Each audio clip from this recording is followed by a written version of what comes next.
ভয়াবহ আগুনে পড়ছে দক্ষিণ আমেরিকার দেশ চিলির ভালপারাইসো অঞ্চল। দাবানলের প্রভাবে পুরো এলাকা ছেয়ে গেছে ছাই আর কালো ধোঁয়ায়। দাবানলে ভালপারাইসোতে বেড়ে চলেছে হতাহতের সংখ্যা, নিখোঁজ আছেন শত শত বাসিন্দা। বিপর্যয় ঠেকাতে জরুরি অবস্থা জারি করেছেন দেশটির প্রেসিডেন্ট গ্যাব্রিয়েল বোরিক। এমনকি কিছু কিছু এলাকায় কারফিউ জারি করেছে স্থানীয় কর্তৃপক্ষ, যেন এলাকাগুলোতে উদ্ধার কাজে নিয়োজিত যান চলাচলে ব্যাঘাত না ঘটে।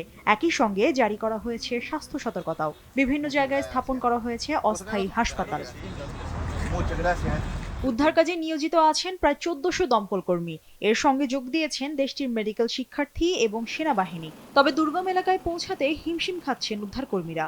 চিলির স্বরাষ্ট্রমন্ত্রী আশঙ্কা প্রকাশ করে বলেছেন, আগুনের তীব্রতা বেশি হওয়ায় সময়ের সঙ্গে পাল্লা দিয়ে বাড়তে পারে হতাহতের সংখ্যা। এই অবস্থায় চিলি সরকার সাধারণ নাগরিকদের ভালপারাইসো এবং এর আশেপাশের এলাকা ভ্রমণে নিষেধাজ্ঞা দিয়েছে। দেশটির গৃহায়ন মন্ত্রণালয় জানায়, ৩ থেকে ৬ হাজার ঘরবাড়ি দাবানলে ক্ষতিগ্রস্ত হয়েছে। বছরের এই সময়ে উপকূলীয় শহর ভালপারাইসোতে পর্যটকেরা আসেন অবকাশ যাপনে। কর্তৃপক্ষ বলছে, এই দাবানলের তীব্রতা এবং ক্ষয়ক্ষতি দেখে মনে হচ্ছে এটি আগের সব রেকর্ডকে ভেঙে দিতে যাচ্ছে। মুশরিফা নুজাত, নিউজ ডেস্ক, দেশ টিভি।